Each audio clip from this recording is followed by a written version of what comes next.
nicht an, oder? Der Herr Kevin ist noch nicht da. Ja, dann warte ich. Bitte. Ja, kommt, ich denke. Okay, Jede Sekunde ist er da. wie ihr Chefs. Ja, Es ist schon da. kaum spricht man von der Sonne, dann scheint Dass du das so ausdrückst, ist nett. So. Guten Abend wieder und vielen Dank für die Einladung. Ich bin erstaunt, wie gut bis jetzt gelaufen ist und wie viel große und interessante Diskussion stattgefunden hat. Ich werde meinen Beitrag auf etwas unorthodoxe Weise beginnen. Vor ein paar Tagen besuchte ich in unserer renovierten Nationalen Kunstgalerie die Ausstellung über den großen griechischen Maler Kostas Parthenis aus dem 20. Jahrhundert. Ein paar Worte zu seiner Biografie. Der Sohn eines griechischen Vaters und einer italienischen Mutter wurde in Alexandria geboren, wo es wie in Kairo von der Mitte des 19. Jahrhunderts bis 1967 nach dem Regimewechsel unter Nasser eine lebhafte griechische Gemeinde gab und studierte danach in Wien Musik und vor allem Malerei, wobei er auch von der Sezessionsbewegung beeinflusst wurde, wenn Sie die 3 Fotos, die ich gemacht habe vorgestern, sehen können. Er malte auch die Heilige Georgkirche für die Wiener griechische Gemeinde, ging dann nach Paris und kehrte nach Griechenland zurück, wurde zum Professor an der Athena Akademie der Schönen Künste ernannt und sein Werk ist seither in ganz Griechenland anerkannt. Am Beispiel von Parthenis sehe ich die Kontinuitäten in die Itinerari der Gelehrten des 14. Jahrhunderts und nach in der Zeit der Renaissance und der Aufklärung. Ich gebe hier 2 Beispiele, wenn Sie wollen, wenn Sie sehen können, diese roten Linien, das ist der Weg, der Solaras im 14. Jahrhundert, Anfang des 15. Jahrhunderts gefolgt hat, von Trapezunt Richtung über Konstantinopel, dann Richtung Norditalien und wieder nach Osten und so weiter.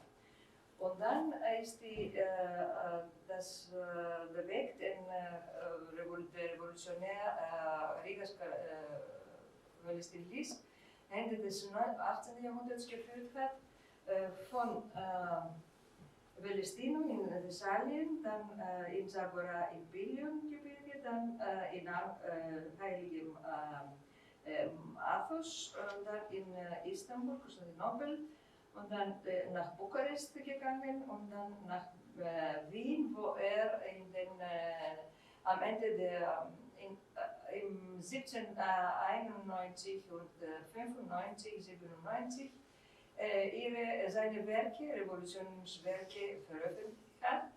Und dann ist er wieder zurück nach Bukarest und noch einmal nach Wien und in der griechischen Druckerei, die hinter dem Stephansdom war, seine geheimnisvoll seine Revolutionswerke veröffentlicht hat. Und diese wollte er zu den Ionischen Inseln transportieren, denn inzwischen im 97 ist der Napoleon auf den Ionischen Inseln gelandet und ist dann nach Triest gefahren, um von dort nach Osten zu fahren. Dort hat ein Grieche österreichischer Nationalität, also nationalisiert wurde, der Polizei angekündigt, weil er in seinen Kästen waren Händler diese Revolutionspamphlets gefunden hat und Rigas ist nach Wien dann transportiert und dann zusammen mit 7 von seinen osmanischen untertanen Kollegen nach Belgrad abgeschickt und dort alle 7 ermordet.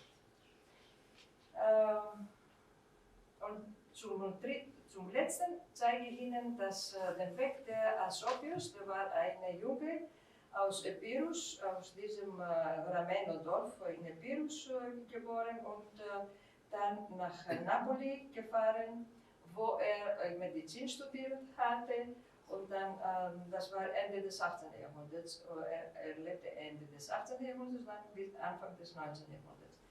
Und dann ist er wieder in die Heimat zurückgekommen und dann wurde er in Venedig also in einer Druckerei arbeitete er und dann in Triest als Lehrer, Hauptlehrer, vor der Revolution gerade 2 Jahre und dann mit einem Stipendium von Guildford ist er nach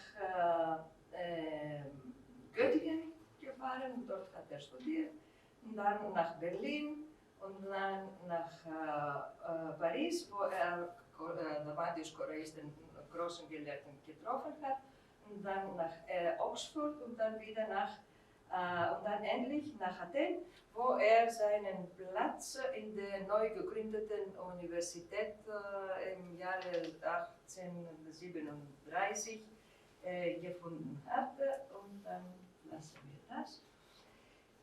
Also das sind diese Wege, die diese Menschen innerhalb von diesen Jahrhunderten, man kann vieles vermehren. Mit der Gründung des griechischen Staates wurde die erste griechische Universität, die erste in Südosteuropa, fast ausschließlich mit Professoren besetzt, die in der reichen griechischen Diaspora studiert hatten oder dort tätig waren. Und diese Universität beherbergte auch mehrere Studenten aus den benachbarten Balkanländern, vor allem Bulgarien, von denen einige in ihrer Heimat zu Predigern nationaler Ideen wurden. Viele der Gelehrten, die außerhalb ihrer Heimat Karriere gemacht hatten, kehrten in ihre Heimat oder in die Gebiete Südosteuropas zurück, die unter venezianischer, osmanischer oder britischer Herrschaft standen und gaben ihr Wissen weiter. Sie trugen zu einem ständigen Dialog, zu einer Osmose von Ideen und Haltungen bei, was besonders am Vorabend der griechischen Revolution deutlich wurde, als die geheime Philikieteria Gesellschaft der Freunde, die sie vorbereitete, in Odessa organisiert wurde, wo es auch eine griechische Gemeinde gab, während die erste revolutionäre Verfassung 1822 anscheinend von griechischen und italienischen Kreisen in Pisa in Italien ausgearbeitet wurde.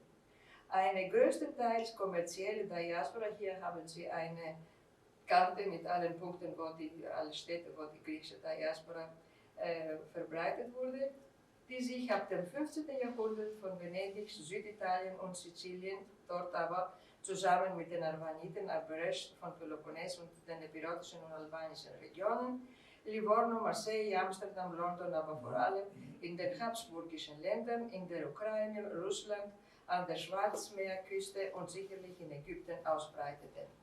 Eine Reihe von Ansiedlungen, Gemeinden und Kirchen verdankten ihre Existenz dem Interesse der Aufnahmeländer an erfahrenen kaufmännischen Arbeitskräften, das auch auf Kontakten zum Osmanischen Reich beruhte. Durch diese Unternehmen wurde das Osmanische Reich effektiv in europäische und internationale Wirtschaftsnetze eingebunden. Familien und allgemeine Handels- und/oder Versicherungsgesellschaften, Reeder, Bankiers verbanden diese Regionen miteinander und mit der Gründung der Nationalstaaten investierten sie in den Wiederaufbau der Hauptstädte und/oder Herkunftsstädte mit Erbschaften und Wohltaten und natürlich mit ihren profitablen Wirtschaftsunternehmen. Ein Spaziergang durch das Zentrum von Athen und die bewunderungswürdigen Gebäude der Akademie, der Universität, der Hochschule des Polytechnikums, der Museen und der Nationalbank beweisen die Beiträge der Stifter Sinas und Georg Stavros aus Wien, Zapas Arsakis aus Rumänien, Averof Tositsas Valianos Varoufakis aus Südrussland, Benakis aus Ägypten, Stathatos aus Rumänien und heute diese zwei hatten die großen Museen gegründet. Die Beispiele sind endlos. Im Falle Griechenlands boten das Meer und seine geopolitische Lage die positiven Parameter für die Öffnung zum Mittelmeer jenseits der zentralen Land- und Seehandelsnetze und zum Atlantik sowie zu Afrika, Indien und sogar den USA, lange bevor die Arbeitsmigrationsströmungen des 20. Jahrhunderts einsetzten, die fast alle Völker Südosteuropas betrafen. Die serbische Diaspora, vor allem im zentralen Habsburger Reich, und zwar nach den sukzessiven Massenbewegungen und als Velika Seoba, trotz der historiografischen Variationen verwende ich den Begriff, bekannten Bevölkerungsmigration in das Militärgrenzgebiet, stellt ein weiteres Beispiel für die Verteilung der südosteuropäischen Völker. Und hier ist eine sehr interessante Karte auf der Basis von einem Artikel von Eudomius gemacht, aber die Karte haben wir weiter bearbeitet. Und hier findet man die orthodoxen, nicht nur griechisch-orthodoxen, serbisch-orthodoxen, rumunischen und so weiter, Gemeinden innerhalb von den habsburgischen Ländern des 18. und Anfang des 19. Jahrhunderts.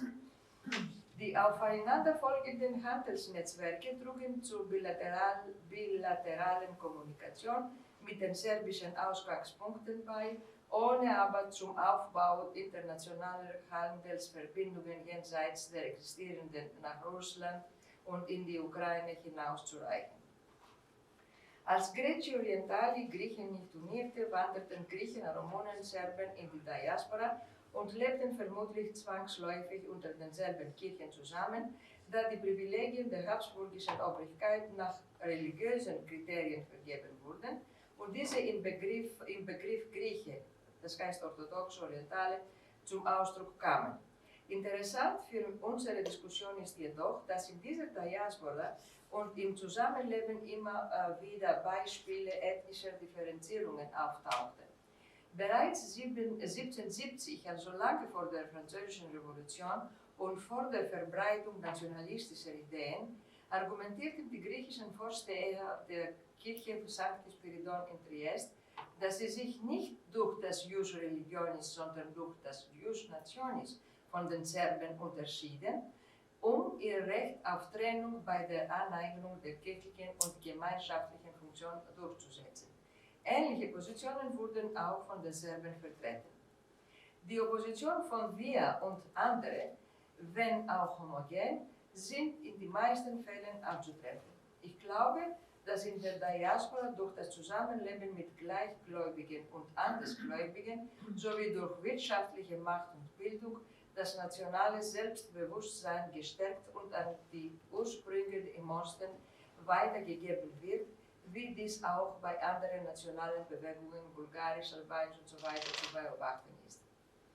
Die Kooperation der Griechen mit den Rumunen, Vlachen aus Epirus, Makedonien in den Handelsnetzwerken bis in die Länder Mitteleuropas führte trotz interner Streitigkeiten nicht zur Trennung von Gemeinschaften und Kirchen.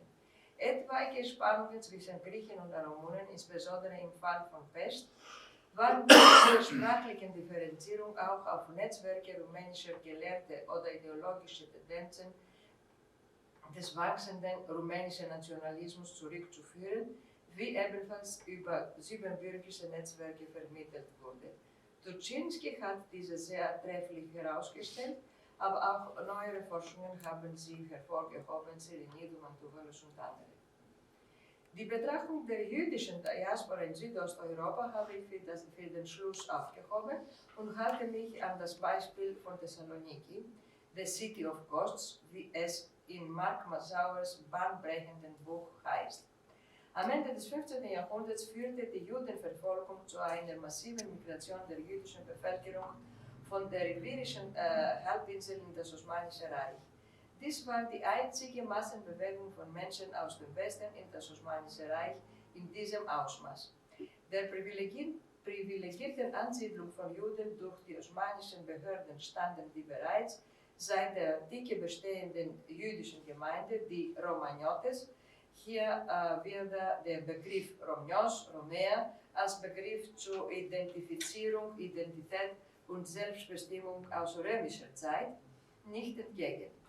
Während die erste Welle der jüdischen Auswanderung ihr Schicksal mehr oder weniger an die osmanischen Behörden und an wirtschaftliche Funktionen knüpfte, war es die zweite Welle des 18. Jahrhunderts, die der jüdischen Diaspora im Osmanischen Reich und sogar in Thessaloniki internationale Handelsmöglichkeiten eröffnete, nicht ohne Hindernisse, nicht nur seitens der Christen, sondern auch seitens der örtlichen Romagnoten, das heißt heimischen Juden.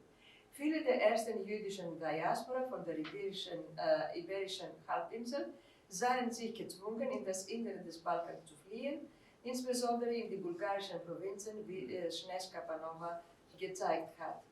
Diese neue Diaspora machte Thessaloniki zu einem internationalen Handelshafen am Mittelmeer und verlieh der Stadt im 19. Jahrhundert einen kosmopolitischen Charakter, der die Erschütterungen der Balkankriege, die Krise nach dem Bevölkerungsaustausch 1923 und den Beginn ihrer Schrumpfung innerhalb des griechischen Nationalstaates bis zu ihrem schmerzhaften Verschwinden mit der Vernichtung durch die nationalsozialistische Besatzungsmacht 1943 erlebt.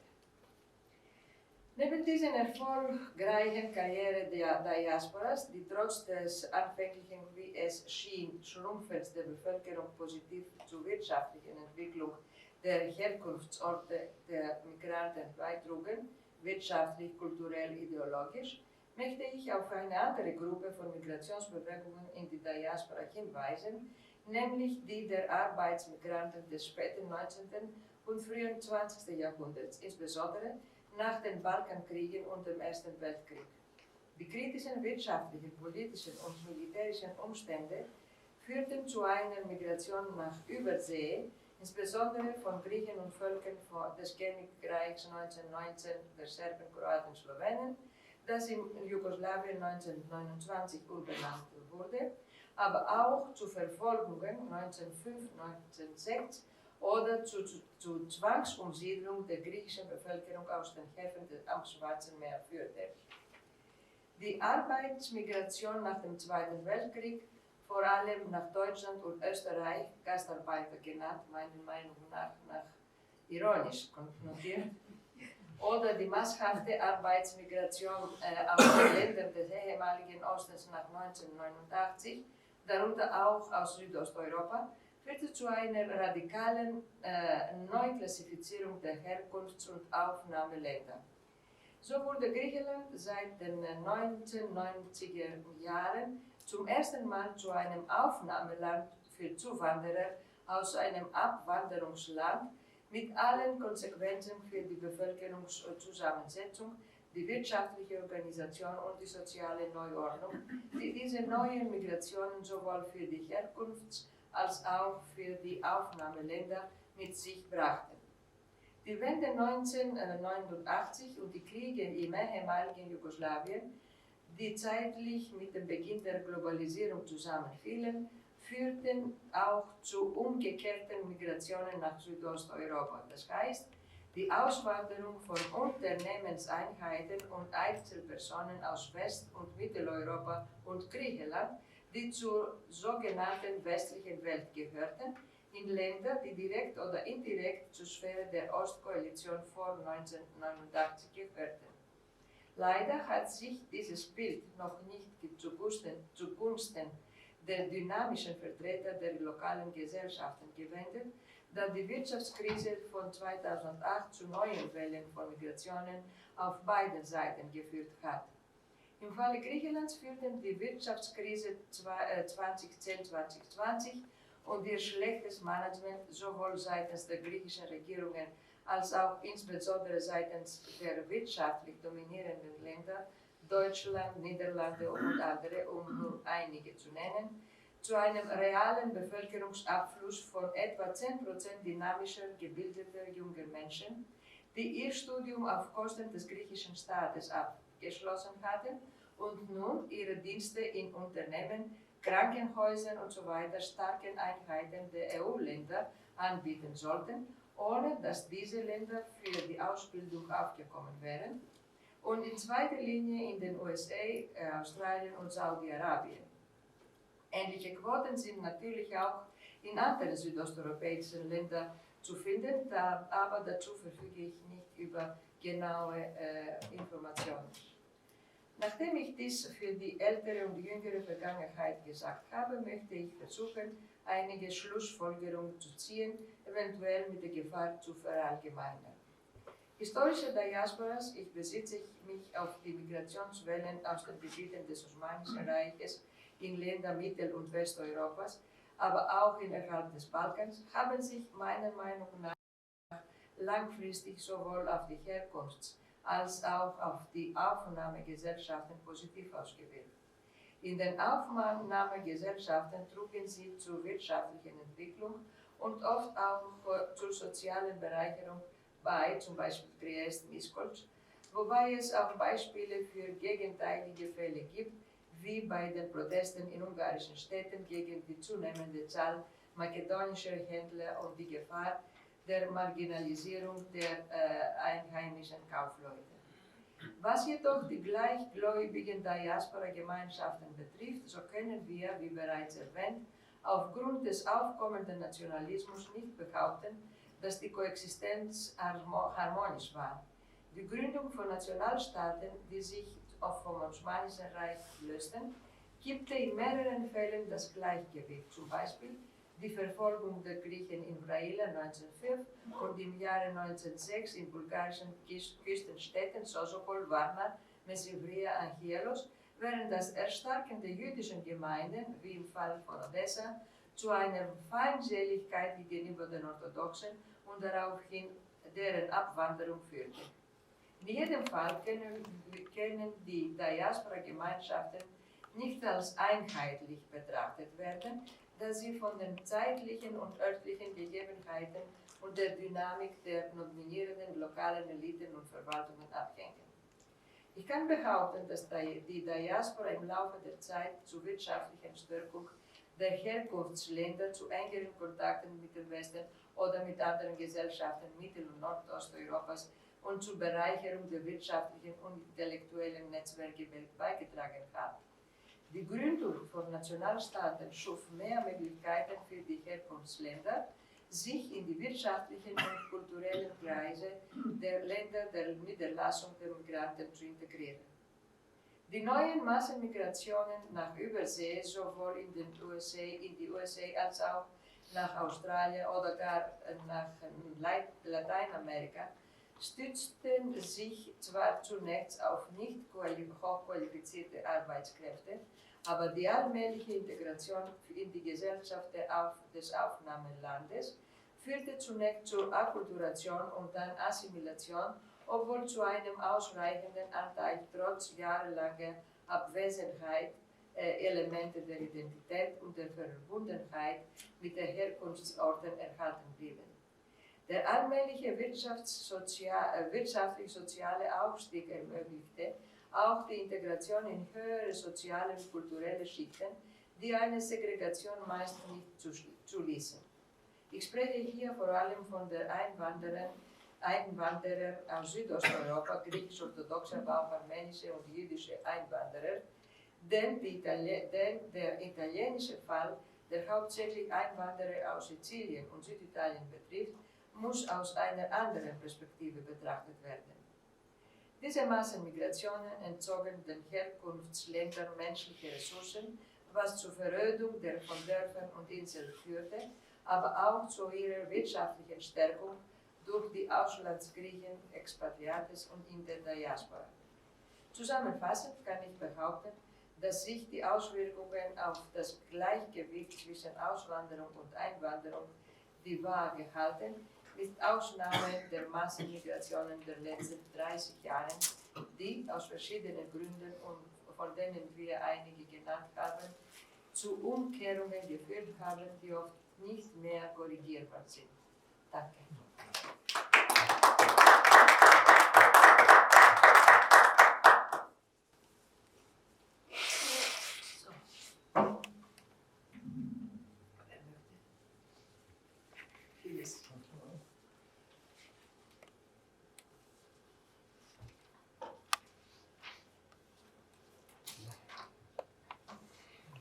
Ja, also ganz herzlichen Dank für dieses große Panorama mit griechischem Schwerpunkt und trotzdem Aussagekraft auch für die Gesamtregion.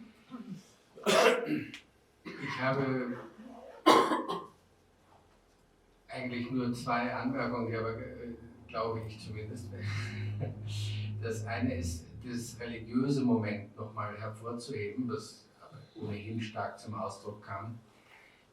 wie stark die Diasporen früher oder lange Zeit in der Geschichte in erster Linie vielleicht sogar religiös konstruiert waren und sich konstruierten, institutionalisierten, mehr als sprachnational oder national. Wobei das ja auch oft zusammenhängen konnte. Weniger Diaspora, aber doch nicht ganz unvergleichbar, scheint mir, auch wenn es keine im engeren Sinne südosteuropäische Diaspora ist, aber eine Diaspora in Südosteuropa, die deutsche evangelische Gemeindestruktur in weiten Teilen des nördlichen Südosteuropas bis hin zu Triest, eben ich erwähnte es schon, eine meiner Vorfahrerinnen hat dort auch gewohnt als evangelische. Das zeigt aber wiederum auch eben dieses starke religiöse Moment, dass dann auch die Kirchengemeinden sich hat konstituieren lassen, im deutschen Fall jetzt auch jenseits der bekannten Siedlungszentren der Siebenbürger Sachsen oder auch der Zipser Sachsen. Und vielleicht noch eine Anmerkung, die mir wichtig zu sein scheint, weil sie für Südosteuropa und sein Verhältnis zur westlichen Welt, zur erweiterten westlichen Welt, nämlich über den Ozean erweiterten westlichen Welt wichtig ist. Und ich würde Sie gerne überprüfen, ob jemand mich eines anderen belehren kann.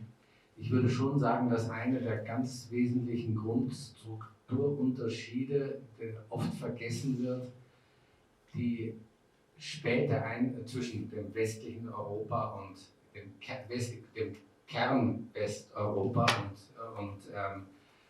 und Südosteuropa, aber auch anderen Teilen Europas zugegebenermaßen, der viel frühere Einbezug des Kern Westeuropas in die transatlantische Migration ist. Und meine Erklärung, ich habe sie nie richtig überprüft, dabei müsste man wahrscheinlich nur die amerikanische Literatur besser lesen, um es zu überprüfen, ist die religiöse Frage wiederum. Aus den deutschen Gebieten sind eben schon im 17. und späten 16., aber ab dem 17. Jahrhundert massiv eigentlich Protestanten auch in die damals noch britischen Gebiete eingewandert, während aus ganz Südosteuropa, wie gesagt, trifft auch grosso modo auf Südeuropa, das katholische Südeuropa zu und auf das katholische Osteuropa, Polen, eigentlich erst mit dem Vorläufer von deutschen Katholiken, irischen Katholiken irgendwann in den 1830er Jahren, 40er Jahren nach Amerika zugelassen wurden und alle anderen kamen noch viel später. Also die Griechen, die bemerkenswerterweise auch nur 10 Jahre, glaube ich, versetzt, die Albaner dann, kamen alle unglaublich spät in der neuen New Immigration, glaube ich, ist der amerikanische Ausdruck, also ab den 1870er, 80er Jahren erst und dann massiv erst in den 90er Jahren hin. Also 200 bis 300 Jahre später als aus dem Kern Westeuropas. Und ich glaube schon, dass man diese Änderung und auch die damit verbundenen Kontakte und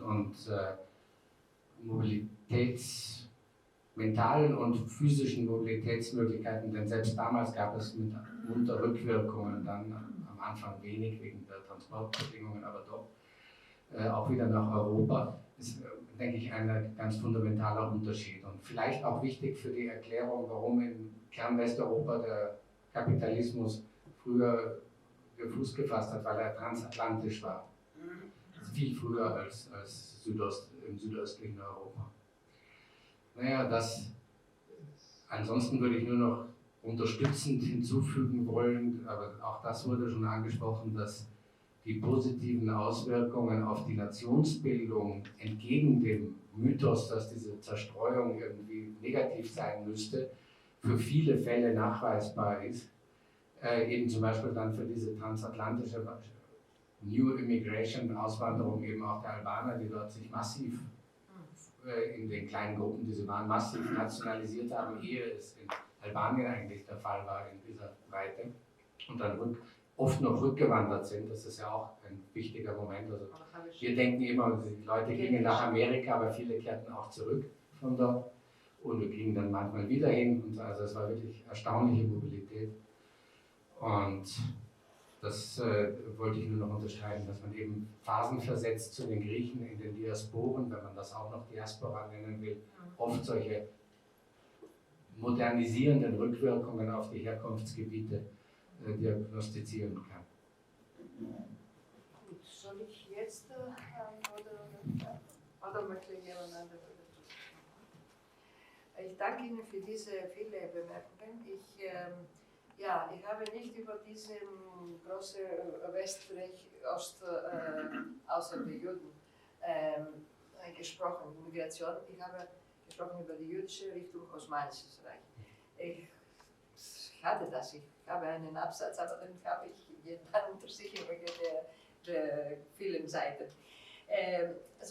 Es ist erstens diese sozusagen Sachsen in Siebenbürgen, aber auch im Banat, die Etablierung, Populismus. Peuplierungsmaßnahmen. Peuplierungsmaßnahmen, ja, des Habsburgischen Reiches. Also diese sind Strömungen entweder organisierte oder durch die kirchlichen Probleme entstanden. Und dort auch in diesen Bereichen, also zum Beispiel in Siebenbürgen, gab es eine große, bei den Heimischen, eine starke, nicht große, nur Widerstand und zwischen den orthodoxen Handelsleuten und den sogenannten Sachsen, was zum Beispiel man sehen kann in Kronstadt. Also wir haben eine große, die schwarze Kirche ganz groß und die griechisch-orthodoxe Kirche, nicht von der Gemeinde, sondern von der Kompanie, ist hinter in einem Haus zu finden. Man geht die Straße entlang und findet die Kirche nicht, aber irgendwo steht am Anfang, am Eingang, hier durch den Hof kommt man in die Kirche hinein. Also das ist ein Beweis des großen Widerstands zwischen den beiden. Was jetzt über Amerika und Sie haben die Rolle der Religion genannt und die große Migration der Protestanten des 16. und nachher nach Amerika. Ja, die Religion hat immer eine Rolle gespielt, aber die Religion in der griechischen, serbischen, romanischen Diaspora, worüber ich jetzt gesprochen habe, war nicht die Ursache der Migration. Ja. Sie sind gerufen wegen Passarowitsch-Vertrag und so weiter und einfach durch ökonomische Gründe. Nicht, weil diese Orthodoxen von dem Osmanischen Reich flüchten wollten. Das aber in Amerika ist ein Gegenteil. Was jetzt die große Migration, ich nenne sie Arbeitermigration, manche haben andere Namen verwendet, Ende des 19., Anfang des 20. Jahrhunderts dann weiter, nicht nur, und auch in Deutschland nach dem Zweiten Weltkrieg. Die sind vielfältig. Das hat nicht mit der Religion zu tun, sondern mit den Problemen des Heimats. Ich meinte eigentlich mit der Religion zum Teil auch die Institutionalisierung am neuen Ort. Aha, Die sind ganz wesentlich von den Religionsgemeinden. Das war die Kirche, was heute nicht der Fall ist. Die Kirche und die Gemeinde waren die Kernpunkte des Zusammenlebens. Was heute Social Media als Kernpunkt des sozialen Lebens der neuen Migration der letzten 30 Jahre spielt, hat damals die Kirche und der Lehrer, der Priester oder was rumherum von der Kirche war. Also als ich in Wien in den 80er Jahren war, alle Studenten kamen oder manche Studenten kamen in die Kirche nur am Ende der Liturgie, um die griechischen Zeitungen zu kaufen oder zu lesen. Sonst kein Kontakt zu der Kirche. Aber jetzt braucht man auch das nicht mehr und so. Das möchte ich sagen.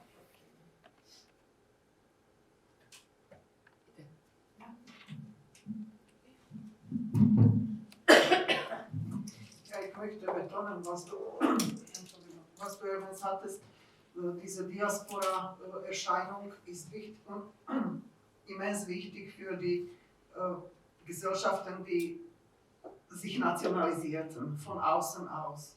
Das ist gerade der Fall der Slowaken. Also die erste politische Integration der Nation kam von diesen amerikanischen Slowaken, die sich niederlassen am Ende des 19. Jahrhunderts, und dort erlebten sie eine ganz andere Sozialformen, andere Formen der Sozialisierung.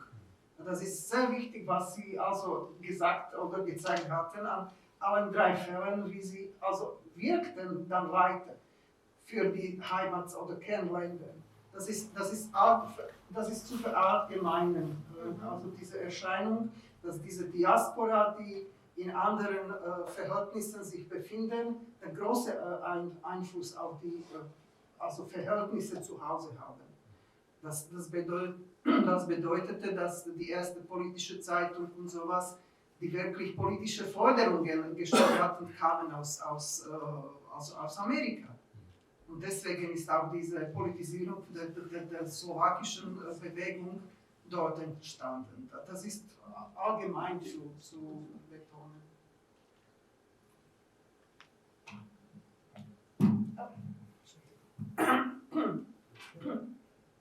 Ich möchte jetzt nicht dazu den Rat was. Zeigt nur rot. Die Partei am Ende. Ja, ich hätte Fragen an mehrere der Personen im Podium. Zunächst einmal an dich, Olga. Eigentlich mehr eine Empfehlung, weil es in diesem Fall, der Fall der sogenannten Griechen, wie auch im Falle anderer, in der Diaspora zunächst einmal zumindest um eine Privilegierung geht, also um eine Frage der rechtlichen Möglichkeit, sich zu integrieren. Vielleicht kannst du das noch mit ein paar Worten ergänzen, damit sich die Zuhörer vorstellen können, was heißt in dem Fall Privilegierung. An den Kollegen Maurer möchte ich in Fortsetzung von dem, was wir in Ihrer Runde besprochen haben, am Beispiel des Titels Vor- und Nachteile räumlicher Zerstreutheit kultureller Gemeinschaft in Europa südöstlich des Westens, die Frage stellen, welche nicht nur, weil von denen haben wir ja schon gehört, im Sinne der Erschwernis eine slowenische Gemeinschaft über die verschiedenen Grundländer zu bilden, worin könnten eventuell auch Vorteile erwachsen sein, dass das slowenische Bevölkerungselement in verschiedenen Kleinkontexten, sei es am Küstenland, sei es in Krain, sei es in der Steiermark oder meinetwegen auch noch im Übermurgebiet, profitiert haben könnte, die vielleicht auch zur Vergemeinschaftung beigetragen haben und nicht jetzt nur kleine Alltagserrungenschaften. An meine Nachbarin als Kulturwissenschaftlerin möchte ich die Frage stellen, inwieweit sie beantworten können, worin der Vor- oder Nachteil für das serbische Volk, um es mal sehr leicht zu formulieren, über verschiedene Teilherrschaftsbereiche irgendwann einmal verteilt zu sein, im Hinblick auf Gemeinschaftsbildung trotz verschiedener Standorte. Sei es auf der Seite des Habsburgischen Reiches, also der Vojvodina plus minus, oder eben auf der osmanischen Seite. Und wir dürfen ja nicht vergessen, dass es einen kleinen Anteil auch in Dalmatien gab, die dem serbischen Volk der Orthodoxie zuzuweisen sind. Und natürlich, Konrad, wenn ich da du ja mit der kosovarisch-albanischen Thematik nicht unvertraut bist, die Frage zu stellen, wie weit die, ob jetzt in früheren Jahrhunderten oder auch in den letzten Jahren bis Jahrzehnten, die Verteilung der Menschen, männlicher und weiblichen Geschlechtes aus dem Pool albanisch sprechender durch die Verteilung auf, sei es diverse ex-jugoslawische Länder oder irgendwelche westliche Länder, ja, daraus schon einen Profit gezogen haben. Vielleicht darf ich mit Ihnen anfangen. Weil ich in der Nähe sitze, ja. Also in der Tat, die Rolle der Diaspora ist, glaube ich, insgesamt für Südosteuropa sehr als bedeutend einzuschätzen. Was die Serben betrifft, so haben sich in Ungarn, in Buda, hat sich eine serbische Kirche etabliert, die eine Zeitschrift herausgegeben hat, die erste Zeitschrift, die dann in serbischer Sprache erschienen ist. Und ich glaube, das ist eine Bemerkung, die sehr wichtig ist, dass in der Tat die Diaspora anders zu bewerten ist oder also ihre Rolle anders zu bewerten ist, als das viele tun. Auch nicht zu vergessen sind die Bulgaren, die bulgarische Nationalbewegung, die außerhalb Bulgariens begonnen hat und die also genau wie im Falle der Serben in Buda ebenfalls die ersten bulgarischen Zeitschriften herausgibt. In Bukarest, ja, ganz genau, herausgebracht haben. Und es wurde auch Buda und der Streit zu Ungarn erwähnt. Ja, natürlich. Die Rolle der Diaspora war nicht ganz unproblematisch, das ist auch klar. Es gab Konflikte in vielen Bereichen, aber bezogen auf die Nationalbewegungen in Südosteuropa ist, glaube ich, die Rolle der Diaspora ganz, ganz bedeutend und muss vielleicht auch monografisch untersucht und dargestellt werden. Ich weiß nicht, ob das schon in diesem Maße geschehen ist, aber in der Tat ist das eine sehr wichtige Frage und vielen Dank dafür.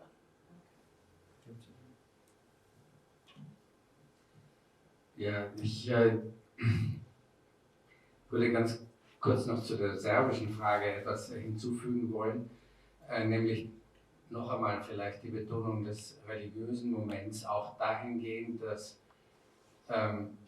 im Endeffekt das sozusagen auch eine Geschichte des serbischen Volkes geworden ist, aber zum Teil die Gruppen eben wirklich eher religiös definiert waren als in irgendeinem nationalen Sinn, abgesehen davon, dass sie vielleicht zum Teil wirklich auch slawisierte Vlachen waren, dann in Bosnien etwa, aber darauf will ich jetzt gar nicht abzielen, sondern darauf, dass eines der Grundthemen der serbisch-nationalen Erweckungsdiskurse im 19. Jahrhundert auch war, für den serbischen Namen zu werben. Also es war, man findet um die Mitte des 19. Jahrhunderts an die kroatischen Serben, an die dalmatinischen Serben oder Orthodoxen eben gerichtete Appelle, sie mögen sich doch alle zum serbischen Namen bekennen, weil die böse Umgebung und auch manche irregeleiteten Leute selbst sich nur als Likaner, als Dalmatiner oder sonst etwas bezeichneten oder Illyrer. Und der richtige Name sei aber serbisch und das müsse man doch immer im Sinne haben. Es kam ganz stark von der Kirche auch, dann, die natürlich auch ihre Positionen bezogen hat. Also nur eine kurze Anmerkung, dass man eben das Religiöse zum Teil auch in Konkurrenz zu der Analysekategorie ethnisch oder national zu sehen hat, noch relativ lange. Aber nicht unbedingt im Widerspruch, aber im potenziellen Widerspruch oder Konkurrenz dazu. Ja, aber was nun die Albaner und die Kosovaren insbesondere in der jüngeren Vergangenheit betrifft, ist das Ergebnis sicherlich auch wieder ambivalent. Es gibt die Wiederbelebung weil sie ja massiv war, schon ist gut, also relativ spät ab den einerseits Gastarbeiterabwanderung zunächst, aber die meisten Kosovaren sind tatsächlich zurückgekehrt nach Kosovo unter den frühen Gastarbeitern. Ich halte das übrigens nicht für ironisch, sondern für einen frühen Ausdruck, der eigentlich, meine Arbeitshypothese, der eigentlich sozusagen ein Fall von früher politischer Korrektheit, weil der ältere Begriff Fremdarbeiter nun wirklich durch die Nazizeit diskreditiert war. Und er entsprach ja in den Anfängen auch der Wahrnehmung der Gastarbeiter, weil sie auch zurück wollten. Viele sind nicht gegangen, aber es hat sich eben ergeben im Laufe der Zeit. Aber anfänglich waren eigentlich alle der Meinung, dass es eine vorübergehende Lösung wäre, fast alle. Also, aber das nur als, weil es mir gerade einfällt. Und weil der Verbindung zu den Kosovaren war eben, dass die wirklich zunächst fast alle zurück sind, warum auch immer. Das würde vielleicht jetzt zu weit führen, darüber zu spekulieren.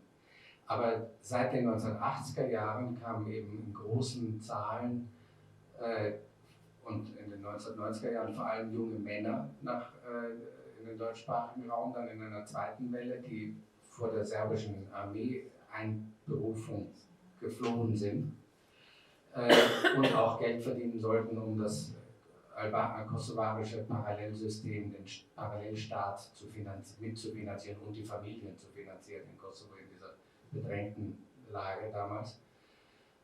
Und diese Auswanderung hat natürlich einerseits die kosovarische Gesellschaft erstmal geschwächt, weil viele junge Männer weg waren, und andererseits aber auch massiv gestärkt, weil sie eben tatsächlich Geld überweisen konnten nach einer Weile, weil sie sich politisch organisiert haben, weil sie auch ganz wesentlich beigetragen haben, dann in der zweiten Phase zur Radikalisierung der kosovarischen Bewegung, weg vom unbewaffneten Widerstandsstrategien zu bewaffneten Widerstandsstrategien, und auch in jüngerer Zeit sicherlich zum Teil rückwirkt auf Demokratisierung der Gesellschaft selbst oder Veränderungen in der Auswanderungsgesellschaft, auch ein Hinterfragen des Patriarchalismus, zum Teil nicht immer. Manchmal stärkt es ja auch den Patriarchalismus, dass man dann sich in Abgrenzung zu der neuen Umgebung erst recht darauf bezieht. Aber für die kosovarische Staatswerdung und den Guerillakrieg, das kann man, glaube ich, als neutralen Terminus technicus auf die Bewegung ab 1997, 98, 99 zu Kosovo ungeschmälert verwenden, hat es eine ganz große Rolle gespielt und spielt noch heute eine große Rolle. Also in der Schweiz allein sind etwa 200.000 Kosovaren, schätzt man, in Deutschland ebenso viele und teilweise mit deutscher oder schweizerischer Nationalität, aber etwa 400.000 Menschen sind diese Community allein in den beiden Ländern, in letzter Zeit auch vermehrt in Österreich. Österreich hat eine große Rolle gespielt in den 1990er Jahren, weil es die Matura-Diplome anerkannt hat als einziges Land außerhalb Kosovos, sodass sie dort studieren konnten. Also diese Vernetzung mit der Welt draußen und auch die Auslagerung von politischen Aktionsformen, die man hier besonders deutlich sehen kann, die im Ursprungsgebiet zum Teil dann nicht möglich waren wegen dortiger politischer Rahmenbedingungen, die kann man an den Kosovaren sehr deutlich und eindrucksvoll in den jüngsten Jahrzehnten nachvollziehen.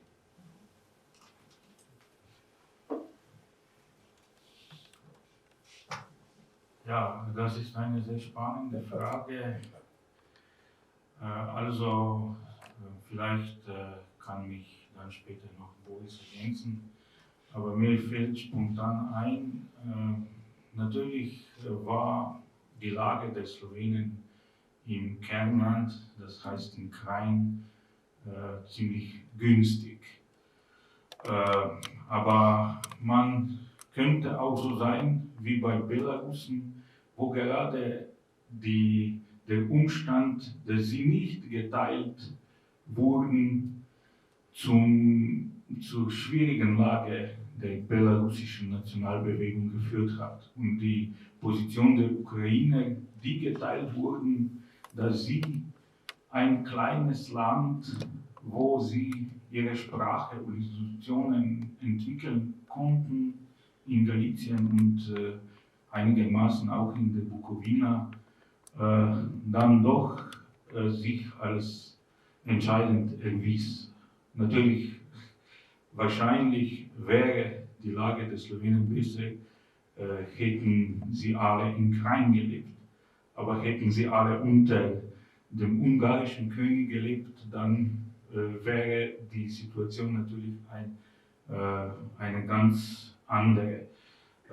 Und zweitens fällt mir ein, dass natürlich diese Erfahrung, ein Randgebiet zu sein und in unmittelbarer Konkurrenz zu einer anderssprachigen, wenn auch auch katholischen Gemeinschaft zu stehen, doch wesentliche Impulse für die Politisierung und auch für Nationalisierung der Slowenen gegeben hat. Und obwohl natürlich die Standardsprache in Krain entstanden ist, waren Kärnten und Oststeiermark, wo eigentlich die Gefahr einer Eindeutschung am größten war, Vorreiter in dieser politischen Entwicklung.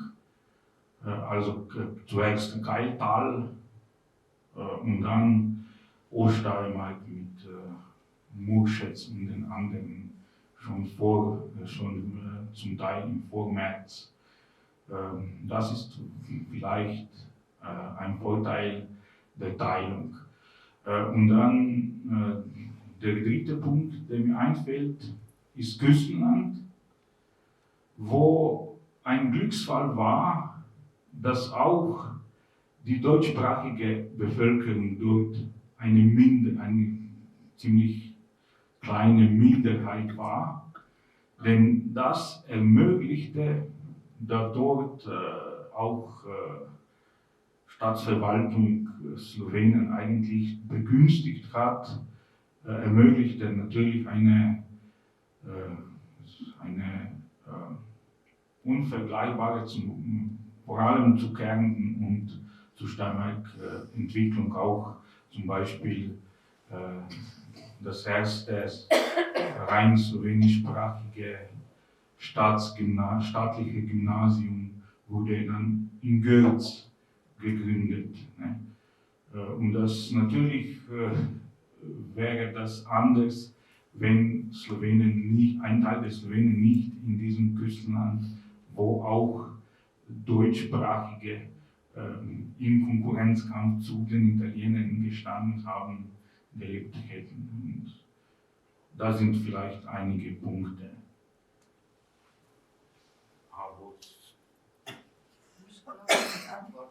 Verschieden, oder? Ich weiß nicht, wo er noch etwas Aha, okay. ergänzen. Keine Ergänzung, ja. Okay. Also keine Ergänzung, das hast du sehr toll alles erzählt. Eine Frage an Frau Kaziati, und zwar die Aromunen, auf dem Balkan, die haben eine enorm große Rolle bei der Nationalisierung der Serben gespielt. An die Zinzaren sogenannten. Also die Cinzar Čačija war eigentlich Zinzaren, ja, die waren eigentlich das erste serbische Bürgertum auf dem Balkan, also im Osmanischen Reich, abgesehen von der Vojvodina und Ungarn. Aus meiner Studentenzeit kann ich mich erinnern, also ich habe das später nicht mehr gelesen oder gar nicht studiert, dass die Aromunen sich im Laufe der Zeit im 18. und 19. Jahrhundert gräzisiert haben. Und jetzt knüpfe ich mich an Ihre Worte von heute, dass die Aromunen, wenn ich das richtig verstanden habe, sich als Grekos ausgegeben haben, also den alten griechischen oder der eigentlichen griechisch-westlichen, lateinischen griechischen Namen tradiert haben. Und also jetzt folgt die Frage, stimmt das, dass die Aromunen die griechische Sprache übernommen haben, also die in den Städten, in Čaršias, in Varoši vom Balkan gelebt haben, also dass die sich zwar als Serben fühlen und sehr viel dem serbischen Nationalbewusstsein, der serbischen Nationalbewegung beigetragen haben, aber zugleich die griechische Sprache und eine Art griechische Identität übernommen haben. Das ist meine Frage. Und also eine Rahmenfrage wäre, wie viel eigentlich die Diaspora den Einwanderungsstaaten, Einwanderungsländern beigetragen hat. Nicht nur im wirtschaftlichen Sinne, sondern auch im kulturellen, sprachlichen, was auch immer. Also die haben nicht nur für ihre Heimatländer Vorteile gehabt und gebracht, sondern auch also im kulturellen Sinne dem Lande welches sie gezogen sind. Danke. Das zu antworten, muss ich noch einen Vortrag haben. Danke aber für alle Fälle Ihre sehr interessante Frage. Zuerst was Einfaches, werde ich Frau Schubert antworten. Hier gibt es eine Abkürzung eines Bandes, das Frau Stasinopoulou und ich vor 5 Jahren beim Brill veröffentlicht haben. Das ist Across the Danube, Traveling Identities from Southeastern Europe über den. Also dort sind 10 Aufsätze gesammelt auf der Basis der bis dann gemachten Forschung über diese Migrationen und Wirtschaft und Kultur und Identität und so weiter und so fort. Die Literatur ist enorm und man forscht weiter. Jetzt komme ich zu der Frage von Harald Hebner über die Privilegien, dass ich etwas mehr erkläre. Erstens, die Aufnahmeländer waren katholisch oder orthodox, so wie die Russen oder die Moldau-Walachei-Länder. Aber vor allem die katholischen Länder, Venedig, Habsburger, und dann sprechen wir weiter über die anderen. Bis Ende des 18. Jahrhunderts war es nicht akzeptabel, dass Nicht-Katholiken in einer Stadt sich etablieren und dort eine Kirche bauen lassen. Als erste waren die Venezianer, die am Ende des 15. Jahrhunderts den Griechen, das heißt den Orthodoxen, weil ich hatte das vorher heute gesagt, Grieche war als Bedeutung bedeutete nicht die Griechen, die Hellenen, die von heute zu sagen, sondern die Orthodoxen, die Orientalen. Orthodoxen waren für die katholische Kirche kaum.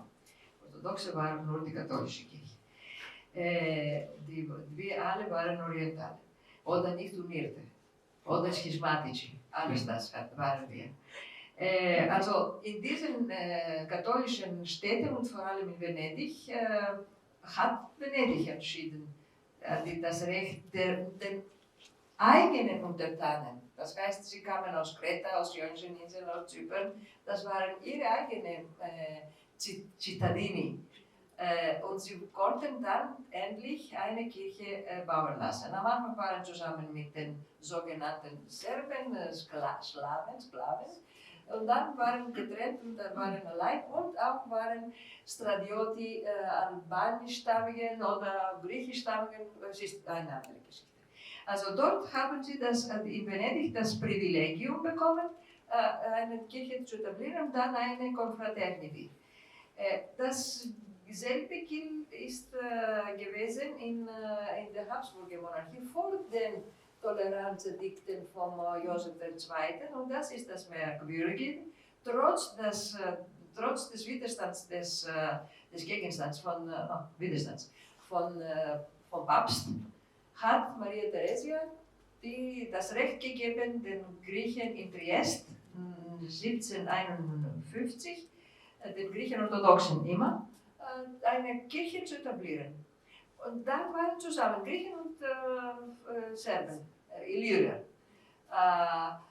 30 Jahre lang, bis dann sich entschieden haben, so wie in anderen Städten in Ungarn und in Österreich, von den Griechen scheiden lassen. Also, und wenn man heute Triest besucht, sieht die griechisch-orthodoxe Kirche am Hafen, direkt an der Küste, die pompöse serbische Kirche des 19. Jahrhunderts aber, gemacht im 1961, glaube ich, als die alte zusammen mit den Griechen gebaute Kirche von St. Spiridion, das war nur eine Basilika, einfache Kirche, die Serben des 19. Jahrhunderts aus nationalistischen Gründen hatten die zerrissen und dann haben sie diese pompöse Kirche bauen lassen.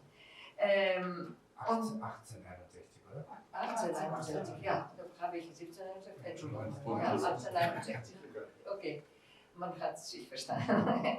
Und wenn wir dann weiter in die Habsburger Monarchie kommen, diese Privilegien haben das Recht gegeben nach dem Passarowitsch-Vertrag 1718, dass diese Leute, Handelsleute, durften Kommerz üben, aber mit Sachen, mit Produkten, die aus dem Osmanischen Reich stammten und nicht irgendwelche andere. Und dann langsam durften sie auch etabliert sein und sie haben dann mit langsam nach dem 1774 in den zentralen Orten das Recht gehabt, auch naturalisiert zu sein. Das heißt Österreich Naturalisierung oder ungarische Naturalisierung. Das heißt den Eid den ungarischen Eid zu geben. In diesen allen Städten, vor allem in Venedig, Triest und Wien, vor allem in Venedig und Wien, sind Verlagshäuser gewesen. Und für die Zeit vom 15. bis Anfang des 19. Jahrhunderts sind Titel, griechische Titel, 5.800 Titel gedruckt, in griechischer Sprache.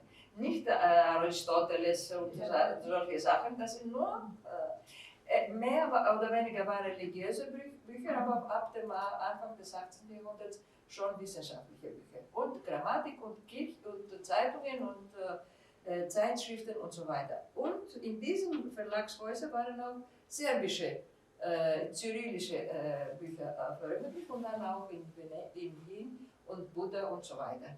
Also diese Diaspora haben mitgespielt für die Identität, kulturelle Identität dieser Leute beigetragen.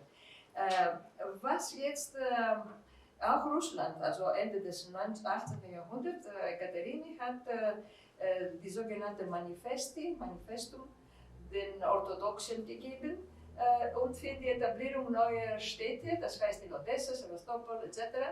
Und sie sind dann auch dort mehrere aus der Ägäis, Kleinasien und Peloponnes Richtung Russland. Und sie sind interessant, dort sind sie genannt Grtsk. Sie waren Orthodoxen, aber Grtsk.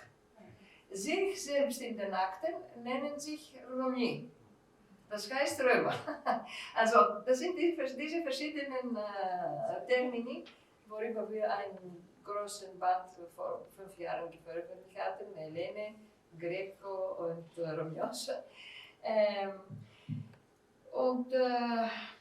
Was betrifft jetzt die Rolle, zu den Albanern komme ich am Ende, weil es gibt viel zu sagen, mehr als Sie gesagt haben. Und aus allen anderen Richtungen. Was die Kirche und die Rolle der Kirche betrifft. Also ich habe in meinem Leben lang gearbeitet, von Triest bis Ungarn und manchmal auch in Bukarest bin ich gewesen, um zu arbeiten. Aber in Ungarn, in den 80er Jahren, sind wir mit meinem Mann 3-mal für längeren Aufenthalt gewesen. Anfang der 90er Jahre. Im Jahr 2005 hatten wir von Athen ein großes Projekt gehabt über die griechischen Gemeinden im Ausland und so weiter. Und dann habe ich in Miskolc viel Material fotografiert. Das Archiv von der Gemeinde von Miskolc lag damals im Borsod-Archiv oder im Museum sowieso. Und dann in Budapest auch. Aber nach der Wende, 1989, war ein großer Krach zwischen dem Bistum orthodoxen Bistum von Wien, Konstantinopel Patriarchat und Russland Patriarchat. Heutzutage dürfen wir kein Archiv der griechischen Gemeinde in Pest oder in Miskolc besuchen. Also Mikaros Mandouvalos, der da ist, hat zu beenden ein Buch über die Miskolc Gemeinde. Er hat das ganze Material im Jahre 5 fotografiert und so. Und jetzt möchte er was korrigieren und ergänzen. Nein, weil die Russen das nicht mehr erlauben. Also die Kirche, die griechisch-orthodoxe Kirche, die Hauptkirche in Budapest gehört dem russischen Patriarchat. Und wenn man eintritt, ist fast alles in Russisch. So. Und seit wann gehört ihr dem Patriarchat? Das ist das, Moment, das ist während des Kommunismus. Der Berki war der Priester der griechisch-orthodoxen Kirche. Der war mit einer Griechin verheiratet und er hat 2 Kinder, die sind groß jetzt. Der eine lebt in Budapest, Advokat, und die Tochter ist in Griechenland. Also er hat die Liturgiebücher alle ins Ungarisch übersetzt. Aber direkt vor dem Krieg, das Bistum, die Metropolis von Vienna, ist dem Patriarchat von Konstantinopel anerkannt und schon orientiert. Aber die von Budapest, die Verhältnisse waren nicht so weit, dass vor dem Krieg das zu Ende gebracht, ich meine verwaltungsweise. Und es war ja.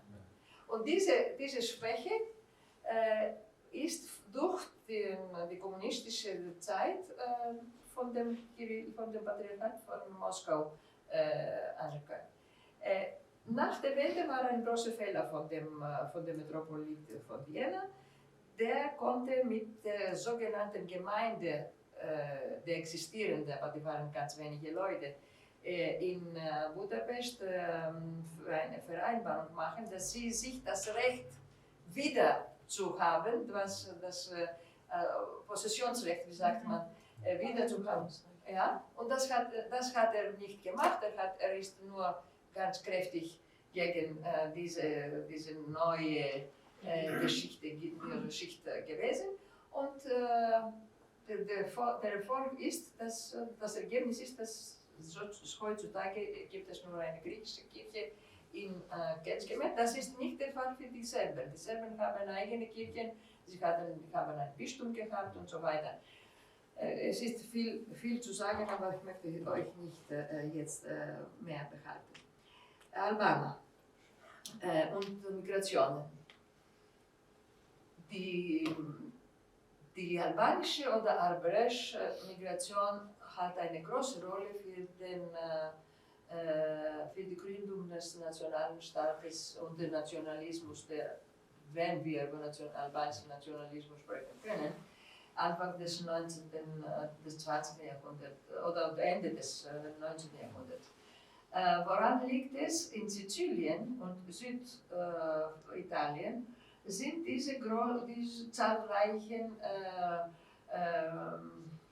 Niederlassungen von Albrecht, die waren Ende des 15. Jahrhunderts, Anfang des 16. Jahrhunderts entweder organisierte Migrationen oder als Stradioti oder als Kräfte, die großen Feuda, Latifundia zu kultivieren. Also, die waren zusammen mit Griechen aus Peloponnes. Man nennt sie Greci Albanesi oder Greci e Albanesi. Das ist eine große Bedeutung. Wenn man Greci Albanesi spricht, dann kann man verstehen orthodoxen Albanesen. Aber wenn man über Greci e Albanesi spricht, kann man annehmen, dass auch mit den Albanern auch Griechen gekommen sind. Das ist eine große Frage, ich würde jetzt nicht darüber weitersprechen. Man kann sehr viel lesen und vor allem in der letzten Zeit ist Francesco Scalora, der jetzt in Padua unterrichtet und stammt aus Piana degli Albanesi und hat vieles neu jetzt wieder beigetragen. Also im Jahre 1735 oder 33, weiß ich nicht mehr, ich erinnere mich nicht genau, ist in Palermo das Collegium Greco-Albanese gegründet. Wie das Collegium Greco im 16. Jahrhundert in Rom gegründet wurde, ist jetzt vom Papst dieses Kollegium. Und dort waren die meisten Albrecht Griechisch sprechende, weil sie oder verstanden, aber schrieben, nicht sprechen, schrieben sie vor allem am Anfang Griechisch. Aber mit der Zeit und vor allem im 19. Jahrhundert sind die, meiner Meinung nach, die Prediger der albanischen Intelligenz gewesen. Von der katholischen italienischen Seite spreche ich immer, weil es waren auch von der österreichischen Seite viele, die dazu beigetragen haben für den Nationalismus der Albaner. Das Merkwürdige für uns ist, und für mich auch, ist, dass viele Albaner oder Albrecht unter der griechisch-orthodoxen Kirche jahrhundertelang in Südosteuropa gelebt haben und zusammengelebt haben. Trotzdem, im Anfang des 20. Jahrhunderts, die Spaltung war so groß, dass sie nicht mit den Griechen zusammen oder nicht auf der Basis der griechischen Kirche ihre Nationalität gefunden haben.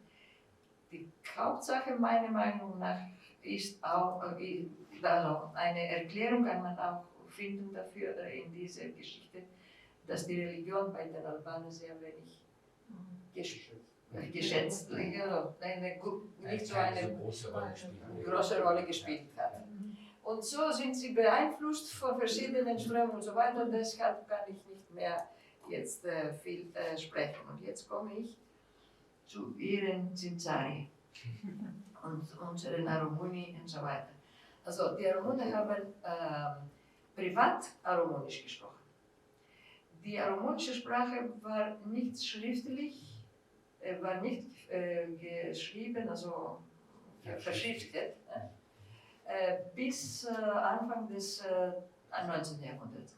Es war Ende des 18. Jahrhunderts von einem Griechen orthodoxen Aromone, Okuta, der Versuch, ein Alphabet auf der Basis der griechischen Sprache zu formulieren. Wörterbuch, das Koporia, ein Wörterbuch. Ein Wörterbuch war vorher. Ich spreche jetzt über die Verschriftlichung. Das war diese, worüber Sie sprechen, das ist 74. Dann aber im Jahre 1715 oder 14, Boyaji, ein Lehrer in Vienna, hat in 14 und 15 zwei Grammatiken geschrieben, eine für die aromonische Sprache und eine für die griechische Sprache. Er war aromonischer Abstammung, Lehrer in der sogenannten nationalen griechischen Schule in Vienna. In Vienna waren zwei Gemeinden und zwei Kirchen, eine der heiligen Dreifaltigkeit für diejenigen, die kaiserliche Untertanen waren, und eine von Heiligen Georg, die von osmanischen Untertanen war. Die eine Kirche von der anderen ist entfernt 50 Meter. Bei dieser heiligen Dreifaltigkeit war dieser Lehrer tätig und er hat zwei Grammatiken geschrieben, eine für die erste aromonische Grammatik und dann die zweite war für die griechische. Und die Verschriftlichung ist auch mit dem bin ich nicht sicher, aber mit dem Einfluss von Walachen, Aromonen Walachisierten, von der Walachei spreche ich jetzt. Und dann ist die lateinische Sprache mehr oder weniger hat die Sprache verschriftet. Agathoklis Azelis hat in einem von den ersten Bänden der Zeitschrift für das 18. Jahrhundert einen sehr guten Aufsatz geschrieben über die Verschriftlichung. Der ist aus Aromonisch, also ist Walach in Griechenland, das ist ein Freund von mir. Er sprach Walachisch, bis er 6 Jahre alt war, und er hat angefangen, die griechische Sprache erst in der Schule zu lernen. Er ist 55 Jahre alt. Also das bedeutet viel für Ihre Frage. jetzt gräzisiert. Ich kann das nicht sagen, dass sie gräzisiert oder nicht gräzisiert sind. Vor allem sind ein Volk oder verschiedene Stämme von Völkern, die verstreut in ganz Südosteuropa sind. Und eine Antwort kann ich nicht geben und niemand, glaube ich, kann geben. Ob sie auf den Pindusgebirgen emigriert aus der Walachei im 7. Jahrhundert gekommen sind oder wie manche, vor allem Griechen, Historiker der nicht heutigen, aber der vorherigen Generation behaupten, dass die also Nachkommende der römischen Truppen und so weiter, der römischen Zeit, die während der Egnatier-Lang-Straße etabliert wurde, oder in Dakien und so weiter und so fort. Also diese Leute waren vor allem auf den Gebirgen. Sie waren nur wenig mit Landwirtschaft, Kirche und so weiter, ist so. Also diese Gruppe, die vom Süden, die gehörten dem ökumenischen Patriarchat als Gläubige. Die reisten, die immigrierten, blieben oder nicht blieben und sie haben Netzwerke, die jahrhundertelang geübt haben und dann ab dem 18. Jahrhundert schon nach Wien gekommen, nach Pest, nach Triest etc. Die waren aber in den ersten Jahrhunderten hatten sie, ich weiß nicht, das war im 17., ich weiß nicht, ich bin nicht sicher jetzt, hatten sie eine Greaca, oder Greca, das war Kirche in Bukarest gegründet. Sie was die Lydia Kotovanu bewiesen hat, ist, wir haben keine Dokumente von diesen Leuten selbst gehabt, weil sie nicht schrieben. Sie haben nur mündlich ihre Arbeiten gemacht. Was sie geschrieben haben, war nur auf Griechisch.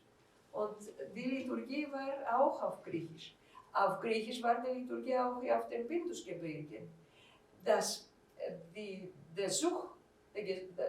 sie wollten, einen aramonischen sprachigen Lehrer zu haben, war erst Anfang des 18. Jahrhunderts in Pest. In Miskolc nicht. Obwohl dort waren die meisten Moskopoliten gewesen.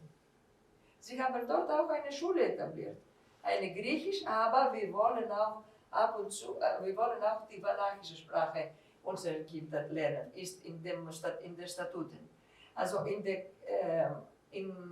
es war auch eine Zeit lang in der zweiten Hälfte des 19. Jahrhunderts in Wien der Fall gewesen, dass eine Spaltung zwischen Aromonen und Griechen gab. Ein Beweis dafür ist, dass der Georg Sinas, der aus Moskopol stammte, der viel für die Metropole von Wien beigetragen und von Buda auch beigetragen hat und von Athen, war der erste Botschafter des griechischen Staates gewesen.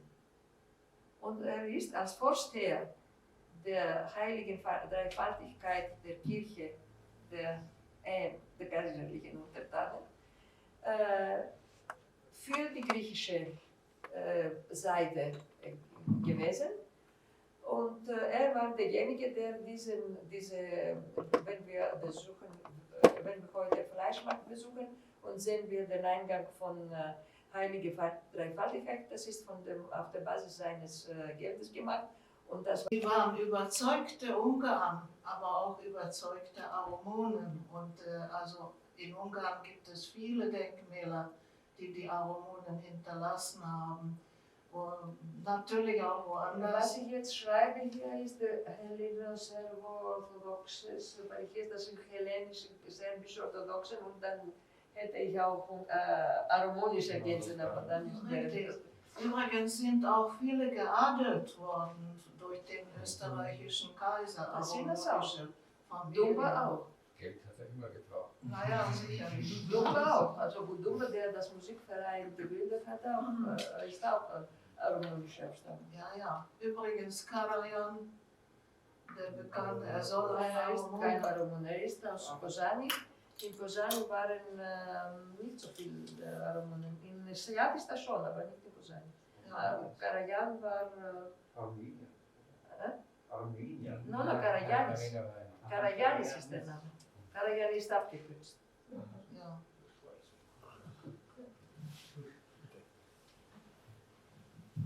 Ja, wir haben schon so viel jetzt gesagt, aber eine Sache ist mir doch noch eingefallen, die ich erwähnenswert finde, die man ergänzen kann. Ich glaube, man sollte nicht unterschätzen, wie stark die Wirkung dieser verschiedenen Wellen und Erscheinungsformen von Diasporen für die Lobbyarbeit im Ausland letztlich in historischer Perspektive sind. Also schon der Philhellenismus hat eine Wechselbewirkung mit den Diasporen gehabt, auch die Gründung der orthodoxen Gemeinde in München hat damit dann zu tun. Aber später eben auch zum Beispiel eine albanische Diaspora, eine albanische Lobby in den USA oder auch eine austroslawische Lobby in den USA um 1900 herum, haben natürlich schon wirklich eine Rolle gespielt eine Gewinnung internationalen Rückhaltes für ansonsten kleine und relativ einflussarme Herkunftsgesellschaften. Also diese Art von Vernetzung und auch Funktion für die politische Positionierung auf der Weltkarte verdient es vielleicht auch noch hinzugenommen zu werden in das Panorama, weil sie wirklich doch wichtig gewesen ist und natürlich auch serbische Lobby schon in der Habsburger Monarchie, die dann zurückgewirkt hat auf die serbische Staatsbildung, auch jedenfalls im Weiteren dann mit der Ausbildung der Beamtenschaft etc. Also das glaube ich, könnte man noch ergänzen und in das Gesamtpanorama Man hat jetzt einfügen. gesehen bei den Wahlen, bei den letzten Wahlen in USA, dass die griechischen Lobbyisten haben den Platz für einen Grieche, für einen USA gewählt und der Türke konnte nicht gewählt werden. Und dann haben sie die Mehrheit, die griechische, also Für die Demokraten gesichert. das war der griechische Lobby, das gemacht hat. Dürfte ich noch etwas sagen, bitte, über die Kosovaren? Sie haben erzählt, wie Sie in den 80er Jahren nach Deutschland gekommen sind. Ich glaube, nach Slowenien sind in den 60er Jahren schon gekommen, und zwar genauso, wie Sie das geschildert haben. Es sind immer nur Männer gekommen. Sie haben zu Hause dann geheiratet, haben zu Hause Kinder gehabt, haben nach Hause Geld geschickt und haben dann männliche Kinder später nachgeholt. Da gibt es auch so eine im weitesten Sinne slowenisch-kosovarische Liaison, wenn ich so sagen darf. In Italien, in Triest, hat es eine Familie gegeben. Es waren Kaufleute. Der Vater war mal Partisan und er war aus der Generation der ersten Benettons. Sie haben gemeinsam begonnen ihre Karriere. Die Benettons sind dann in die Mode und die Ladini sind in den Handel gegangen. Begonnen haben sie, indem sie ihre Kinder auf die Strände geschickt haben, wo sie Eis verkauft haben. Dieser Ladini hatte dann später im Laufe der Zeit die Idee, Giro d'Italia nach Slowenien zu bringen.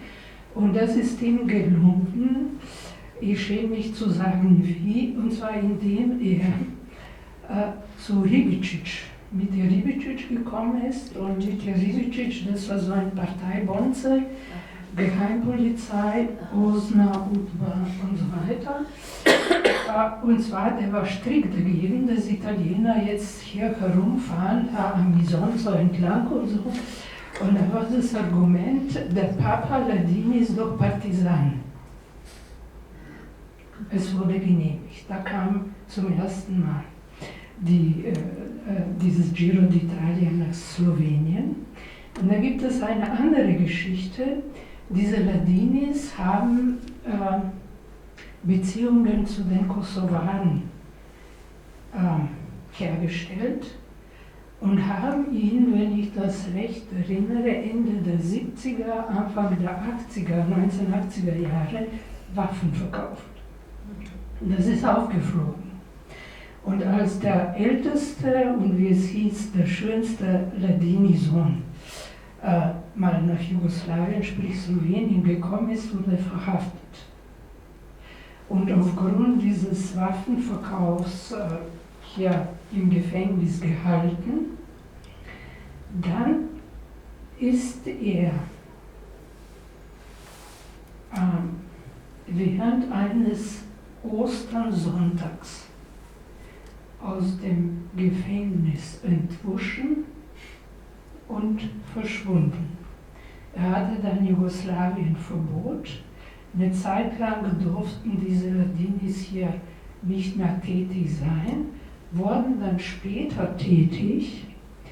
Und da gibt es also meine Erfahrung dann mit ihnen, die haben mich mal angerufen und ich denke, das war Anfang der 1990er Jahre, also 1990 oder 89, aber ich denke 90, da haben sie gute Beziehungen zu Serben gehabt.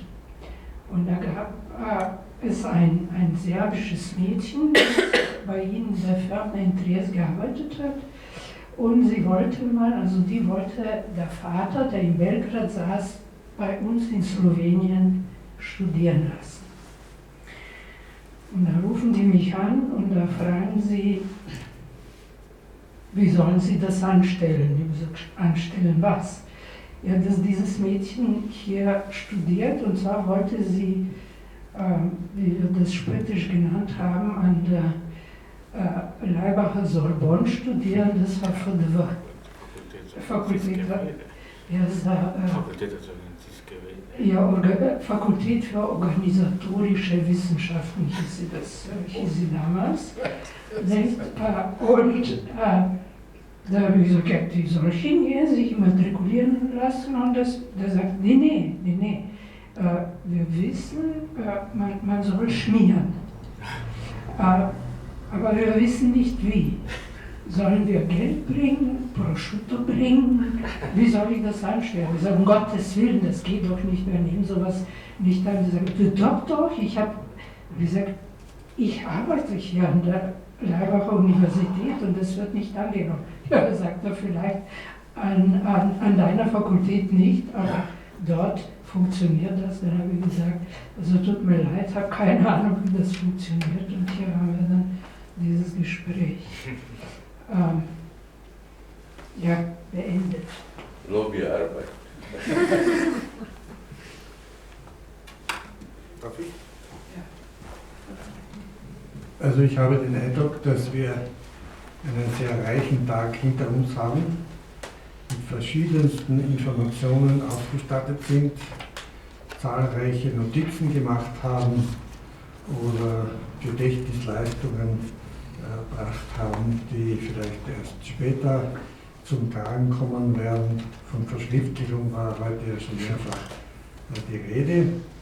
Ich darf zunächst einmal allen Diskutanten, Diskutantinnen danken für die nunmehr schon 4 Runden, wodurch wir 2/3 unseres Vorhabens bereits hinter uns haben. Darf mich aber natürlich auch bei dem Organisationsehepaar bedanken, dass uns diese Möglichkeit gibt, in freier Rede und sozusagen mit freiem Wort, wie viel Wanzen es da geben mag, ist uns egal. Ich möchte mich aber auch bei dem Kameramann bedanken, der so lange ausharren musste. Ja. Auch wenn er vielleicht von der Thematik keine Ahnung hat und auch kaum verstanden haben mag, was wir gesprochen haben, aber immerhin, er hat uns geholfen.